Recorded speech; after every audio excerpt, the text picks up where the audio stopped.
I'm a handmade seller, and recently I dipped my toe in the print-on-demand world, and I have thoughts. Hello, I'm Kim. Welcome to the Coffee and Craft podcast, the video podcast, and it is where I drink coffee and I sometimes craft, but often don't. But I talk a lot about running a handmade business, and I keep you company while you work and or craft. So let's have at it, shall we? Right, what are we talking about today? Well, what I just said, print on demand, dipping my toe into the murky waters of print on demand and what I thought of it. And these cups here are the print on demand. It's focusing on my face. My camera does not like to focus on things, much like myself. I digress. These cups were the things that I was playing with, and because I know I'll get asked, the print on demand company that I used was Printify, simply because it was a well-known one, and again I was just dipping my toe into the waters. I wasn't sure what to expect, and I thought it's well known, it's well trusted, so that was pretty much as far as my thought process went. Oh yeah, and by the by, at the time of filming, these cups are not in stock. I do link to them at the bottom of each video. They're in the shop, which is linked to this channel. They will be coming back in stock soon though, so if you like, just keep on checking back. But my daughter is having a birthday soon, so all of my monies, all of my pennies have to go to that at the moment, not cups. So they'll be back once my daughter has done her birthday thing. Okay, let's move on. So I'm going to split this into two halves because it's just easier for my brain to focus on things that way. The reasons why I liked it and the reasons why I didn't quite like it so much. Let's start with the good ones. Well, the first reason I liked it is that it is such an easy and great way to get your designs onto things. The amount of products that are out there, I kind of went down a rabbit hole when I went onto Printify and I was looking at all of the different sort of blank products that you could theoretically use. I mean, just the categories that they have available. I mean, just home decor, clothing, which, you know, women's, men's, children, stationery, car accessories, candles, beauty. There's even food. I think I'm sure I saw coffee. Maybe I just see coffee wherever I go. But my point is, it was almost overwhelming, the amount of products that you could theoretically put your designs on, and I went down a bit of a rabbit hole just looking, not even because I wanted to put I knew I was looking at mugs specifically, but I just as I say, rabbit hole, fell down it. The mugs themselves, there were so many different kinds of mugs, and yeah, just even if you have a specific idea, just note that you are going to spend some time going through all of the things, because I'm not going to lie, it was a lot of fun looking at all of these products, and it was even more fun wasting a lot of time putting my design on certain products just to see what they would look like, even though I knew full well I wasn't going to choose any of them. So if you are going to try it, just prepare yourself for that. Give yourself some time to play, because you will want to play. So yeah, it's a great way to get your items out there, and it's great fun to see what your design would look like on certain items. I'm going to separate those into two different reasons why it was a lot of fun and I enjoyed it. Two other reasons that I really loved the sound of print on demand was, one, not having to buy in stock that may or may not sell. I really liked the idea of, for example, this mug, I could stick that up. If nobody wanted it, it wouldn't get created. So there's no waste there, which I love that. The mugs that are created are the mugs that are wanted and paid for. It's my little eco-hippie mind loves that. And then the next thing that I love that's kind of linked to that is that because I'm not sending all of the items out myself, it helps with postage. So if somebody in the US was to buy a mug, the cups weren't coming all the way over from the UK. So you get different printers. So there's a printer that did the mugs here in the UK. They're the same ones. If you're in the UK and you bought one of these mugs, you will have got your mugs from the same company that I got mine from. If you're in the US, there was a different company used within the US that would have made the mugs and sent them out to you, which saves you money on postage, but it also meant that for me, I felt a bit happier knowing that the mugs would get there in one piece, because obviously breakable, and yeah, that if they don't have to go shipping across the world, it's going to help with that a little bit. So those things really sort of settled a lot of fears that I had about sending mugs out to people. And I think I just touched on this, but the other thing that I really liked about it was that I just, after getting these mugs specifically and seeing how they were packaged, which there wasn't, with the UK printers at least, there weren't, it wasn't excessive packaging. I was worried that there was going to be boxes and plastic and those little polystyrene peanut things, and I just thought there was going to be a lot of stuff, and there really wasn't. It was really simplistic. It was all cardboard, and it could take some bashing, and yet it wasn't excessive. All of it went into the recycling bin. It just allowed my little meerkat brain to take the day off, or at least with the packaging and the postage anyway. It just made me feel like, yep, if somebody buys this thing, they're going to get it in one piece. Because unless something huge and heavy lands directly on it, there's nothing that's going to break these things. So those were the reasons why I liked it. Let's move on to the reasons why I didn't. Now this one is specific to mine. I'm going to have to really get this cup up close to show you. Okay, it doesn't want to focus too much, so we're just going to have to go with that. I do hand embroidery, so the designs can look a little bit flat once they've been printed onto a flat surface, obviously. It can just lose a little bit of something. Anything with a little bit of texture is going to lose a little bit of something. The designs are also not quite as crisp as I would like, but I mean, they are really good quality, but they just lose a little something. I think maybe I'm being a bit picky with this one. You're obviously not going to get it looking as crisp as if you had the real thing up close and personal. But it is something that's worth bearing in mind, because if you're an artist, for example, or you do some form of, I don't know, textile art or anything like that, yes, you can definitely experiment with putting your designs on stuff like this, but it is going to lose a little something in the process, and you're going to have to make peace with that and be okay with that. And as you can see, I still love them, but there are there's little things. There's little things. It's the letting go. And this is going to be a recurring theme in this segment of the video, the letting go of control. So this particular point is letting go of control of perfection, because I promise you, your designs are not going to look perfect. The other thing, which is actually linked to something I said earlier, was that you will need to have your money up front to pay for these designs, which makes perfect sense. You can't expect a printing company to print mugs and send them off before they've been paid. But I have come across a few videos where they talk about print-on-demand products and getting started, because I had to find out how it all worked. And I was quite surprised by the amount of people in the comments who did not realise that you had to pay for the printing up front. There's a delay in paying for the mugs to be printed and sent, and then getting the money from, well, I got mine from Shopify because that's what I'm using to sell my mugs on currently. And although the delay isn't huge, it is simply a matter of days. As I say, you need the money up front to pay for them. And if, like me, you have a limited amount of money and a child's birthday coming up, that can make for tricky stocking situations, which is why these are currently not in stock, because I am using the money that I have available for my daughter's birthday and not to make sure that I can fulfill orders for cups. I'm going to get one expense out of the way and then I'll deal with the other, but I cannot do two at once. So that's just worth just bearing in mind, that you are going to need to make sure that you have money so that you can fulfill the orders that come in. And if you're not sure that you're going to have enough, then just make sure that you limit the orders so that nobody's left waiting for their stuff.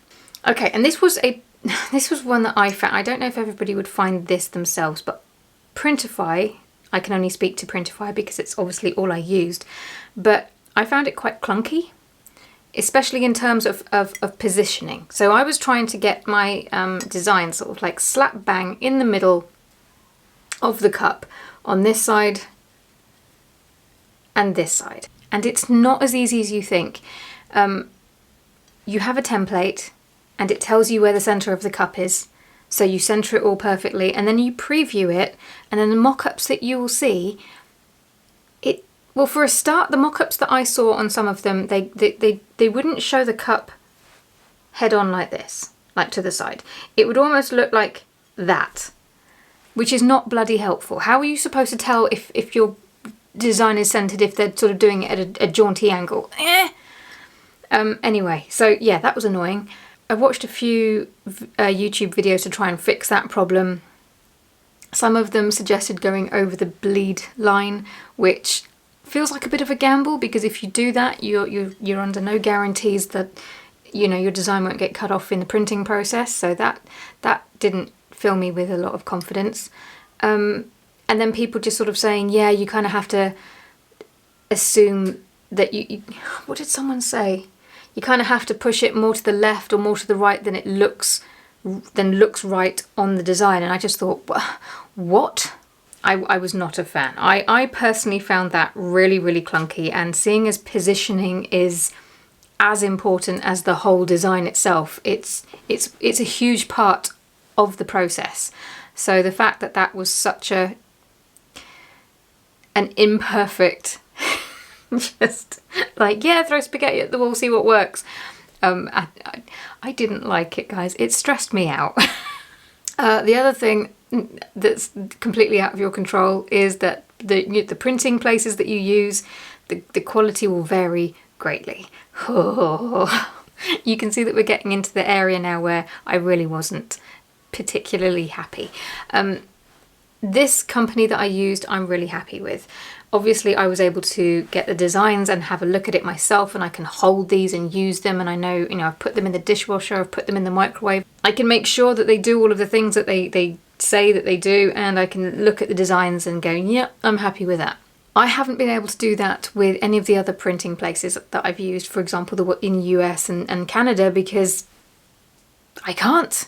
I can't afford to get stock in from those places and see the designs. Luckily, I've had good feedback from customers who have bought cups from those places, so but this is what I mean. It's the kind of like, I assume everything's okay. I hate that. I hate that. I've never, in the years that I've been running my business, just assumed that the quality was good enough. It's just, it feels like a really backwards way of doing business. I know it's not, especially for print on demand, but it just goes against everything that I've ever done. So I've really struggled with that, guys. I'm not gonna lie. Yeah, so I think another reason why I didn't like it, which is kind of like an all-encompassing theme with these points, is that I did not enjoy how out of your hands everything is. Behind the scenes, you can even change things so that when an order comes in, everything is automated, pretty much.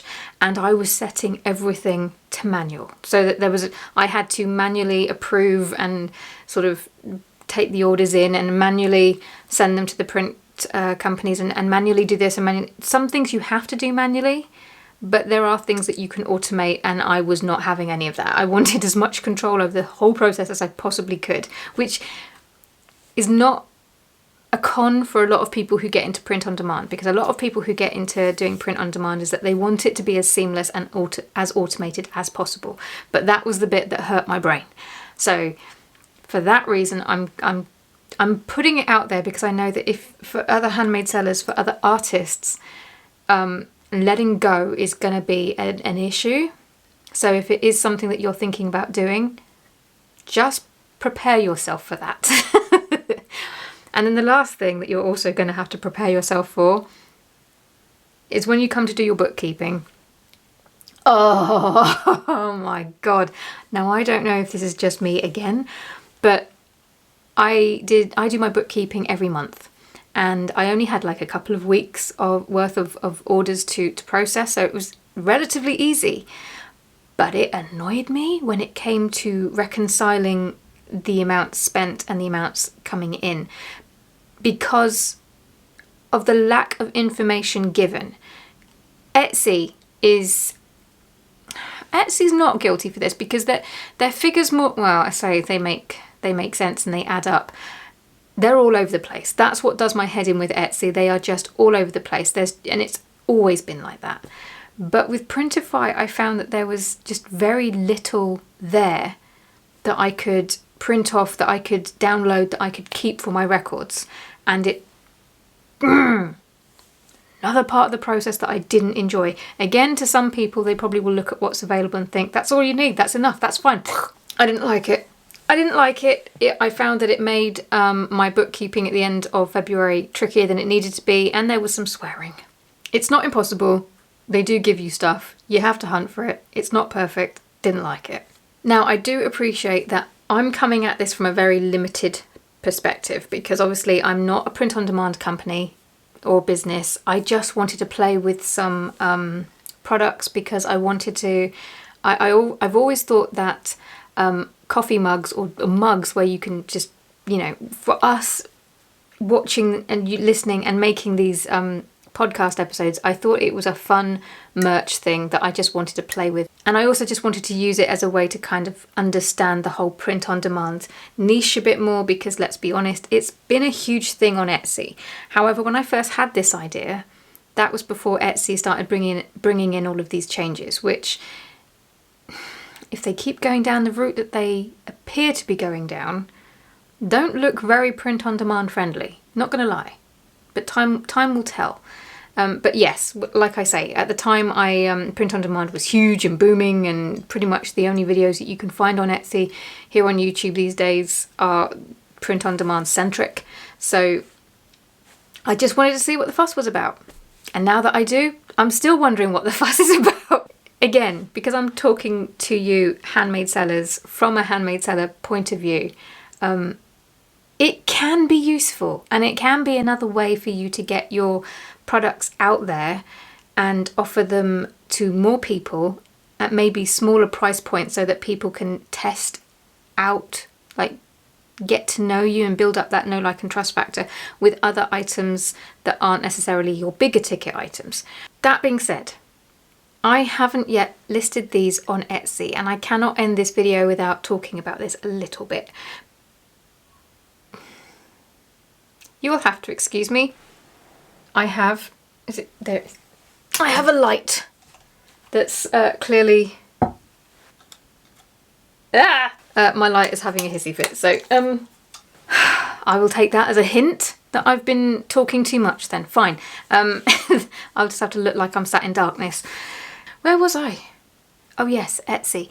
I haven't been brave enough to put these on Etsy yet, because I know that they've been a little bit tricky with print-on-demand sellers lately, and there's been issues with mock-up images or the use of mock-up images, and everything I find, the information out there, seems to contradict itself. There's some people saying using the mock-up images from the companies is fine. Etsy doesn't seem to mind that, and then there's other people saying they took my listing down, or they shut my shop, and there's probably more to those comments than the commenter is letting on, but it's just enough to make me think, oh god, do I want to, you know, my shop is in good standing with Etsy.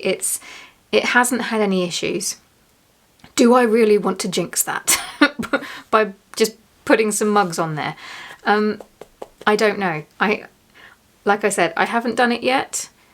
The plan was to do that, but because this is another reason why I wanted to buy my own mugs, because I wanted to take my own pictures so that it would just eliminate that whole question mark around mock-up images. And then that way also they look more, they're more true to what you will actually get, I think. So I might still do it. I'm not going to lie, I'm nervous. I'm not sure that I trust Etsy enough to try. But if any of you who sell handmade stuff have also been playing with print-on-demand products, if you have connected your print-on-demand products to Etsy, I would love to know of your experience. Did it go well? Did the Etsy bots have a hissy fit and take you down? Let me know. Because I'm not sure I'm going to be listing them until I'm absolutely positive that I'm not going to get dinged for God knows what. But also because I don't know if it's even worth it now. because Etsy recently have dropped some pretty big hints as to the direction that they're going in over the next year. So it could be that these are going to sell less well than the real McCoy.